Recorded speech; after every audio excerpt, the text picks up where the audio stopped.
My fellow citizens, I want to talk to you about our economy. It is important that you understand the reasons for the policy measures I have taken to combat the serious economic challenges this nation had long faced. I'm not going to talk in difficult terms by dwelling on economic jargon and concepts. I will speak in plain, clear language so that you know where I stand. More importantly, so that you see and hopefully will share my vision regarding the journey to a better, more productive economy for our beloved country. For several years, I have consistently maintained the position that the fuel subsidy had to go. This once beneficial measure had outlived its usefulness. The subsidy cost us trillions of naira yearly, such as a vast sum of money would have been better spent on public transportation, health care, school, housing, and even national security. Instead, it was being funneled into the deep pocket and lavish bank account of a selected group of individuals. This group had amassed so much wealth and power that they became a serious threat to the fairness of our economy and the integrity of our democratic governance. To be blunt, Nigeria could never become the society it was intended to be as long as such small, powerful, yet unelected groups hold enormous influence over our political economy and the institutions that govern it. The whims of the few should never hold dominant sway over the hopes and aspirations of the many. If we are to be a democracy, the people and not the power of money must be sovereign.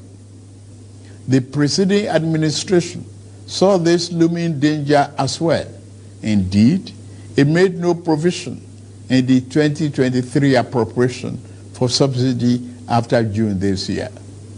Removal of this once helpful device that had transformed into a millstone around the country's neck had become inevitable. Also, the multiple exchange rate, the system that had been established became nothing but a highway of currency speculation. It diverted money that should have been used to create jobs, build factories, and businesses for millions of people. Our national wealth was doled out on favorable terms to a handful of people who had been made filthy rich simply by moving money from one hand to another. This too was extremely unfair and is not acceptable. It also compounded the threat that the illicit and mass accumulation of money posed to the future of our democratic system and its economy. I had promised to reform the economy for the long-term good by fighting major imbalances that has plagued our economy. Ending the subsidy and the preferential exchange rate system were key to this fight. This fight is to define the fate and future of our nation. Much is imbalance. Thus, the effect in our economy immensely profited a tiny elite, the elite of the elite, you might call them. As we move to fight the flaws in the economy, the people who grow rich from them predictably will fight back through every means necessary. But we are ready. Our economy is going through a tough patch, and you are being hurt by it, I know. The cost of fuel has gone up. Food and other prices have followed it. Households and businesses struggling. Things seem anxious and uncertain. I understand the hardship you face. I wish there were other ways, but there is not. If there were, I would have taken that route, as I came here to help, not to hurt the people and the nation that I love so dearly. What I can offer in the immediate is to reduce the burden of current economic situation, which has imposed on all of us, most especially on businesses, the working class, and most vulnerable among us. Already, the federal government is working closely with states and local governments to implement interventions that will cushion the pains of our people across socio-economic brackets. Earlier this month, I signed 4 executive orders in keeping with my electoral promise to address unfriendly fiscal policies and multiple taxes that are stifling the business environment.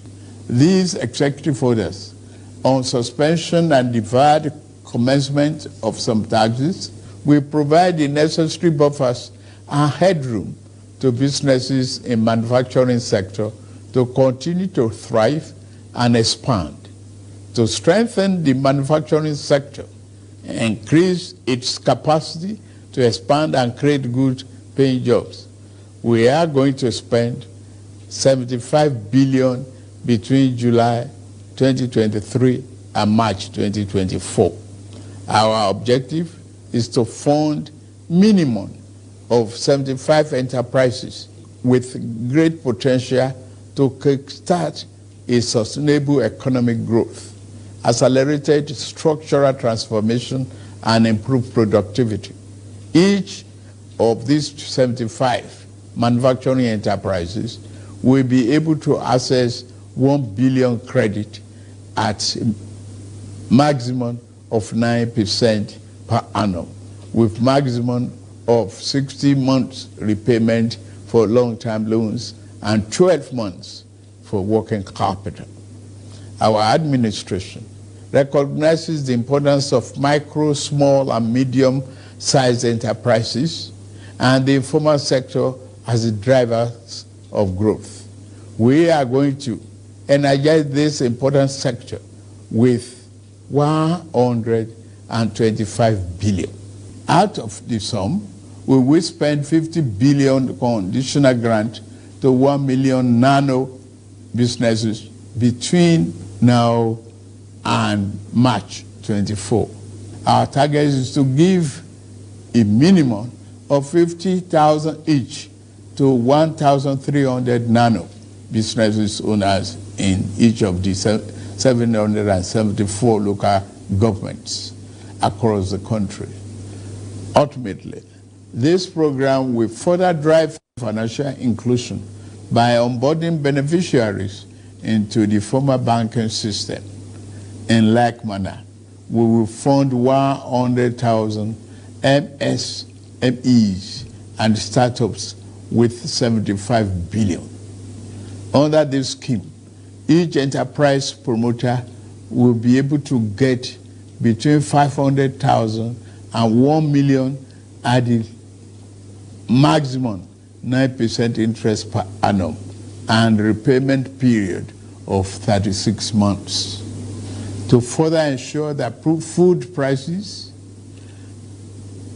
and the items remain affordable, we have had a multi-stakeholder engagement with various farmers and associations and the operators within the agricultural value chain. In short and in immediate terms, we will ensure stable food are available and affordable. To this end, I have ordered release of 200,000 metric tons of grains from strategic reserves to households across the 36 states and FCT. To moderate prices, we are also providing 225,000 metric tons of fertilizer, seeding, and other inputs to farmers who are committed to our food security agenda. Our plan to support cultivation of 500,000 hectares of farmland and all year-round farming practice remain on course. To be specific, 200 billion out of the 500 billion approved by the National Assembly will be disbursed as follows. Our administration will invest 50 billion each to cultivate 150,000 hectares of rice and maize. 50 billion each will also be earmarked to cultivate 100,000 hectares of wheat and cassava. This expansive agricultural program will be implemented targeting small farm holders and leveraging large-scale private sector players in the agri-business with strong performance record. In this regard, the expertise of developed financial institutions, commercial banks, and microfinance banks will be tapped to develop a viable and appropriate transaction structure for all stakeholders. Fellow Nigerians, I made a solemn pledge to work for you, how to improve your welfare and living condition. It's of paramount importance to me, and it is the only thing that keeps me up day and night. It is in the light of this that I approved the infrastructure support for the states. This new infrastructure fund will enable states to intervene, to invest and reinvest in critical areas and bring relief to many of the pain points, as well as revamp our decaying healthcare and educational infrastructure. The fund will also bring improvement to rural access roads to ease the evacuation of farm produce to markets.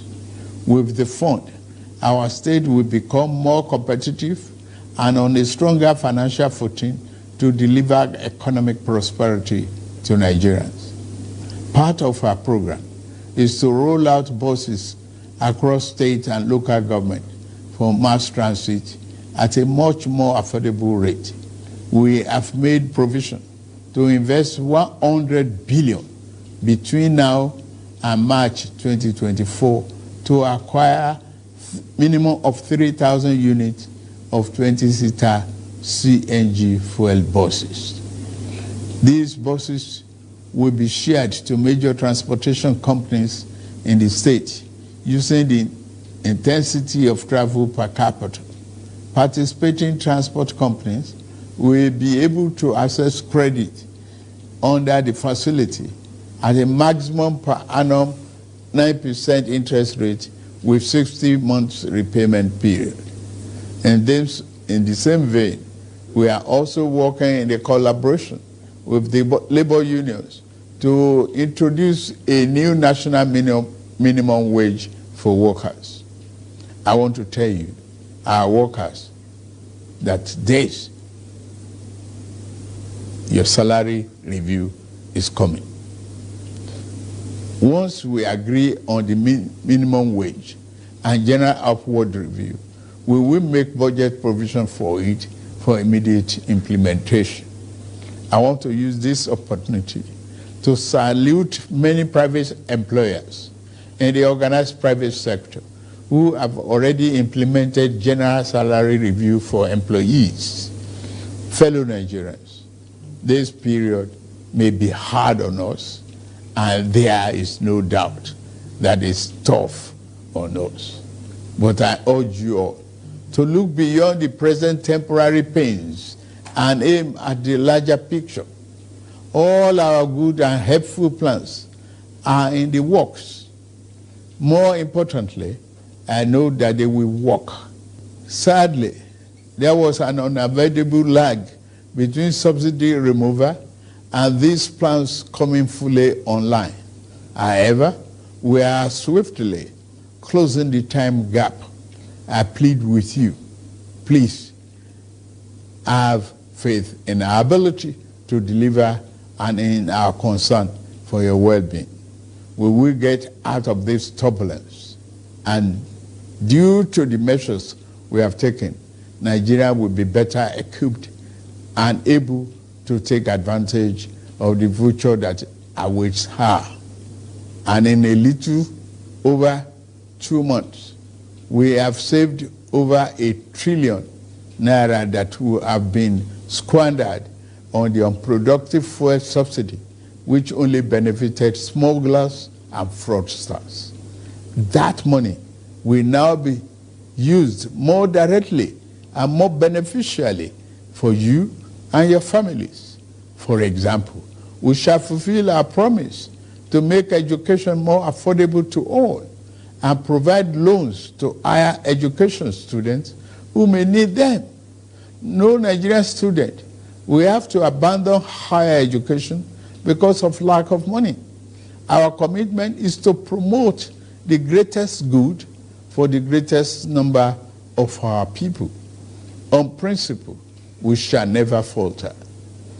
We are also monitoring the effect of exchange rate and inflation on gasoline prices. If and when necessary, we will intervene. I assure you, my fellow countrymen and women, that we are exiting the darkness to enter a new and glorious dawn. Now, I must get back to work in order to make this vision come true. Thank you all for listening, and may God bless Federal Republic of Nigeria.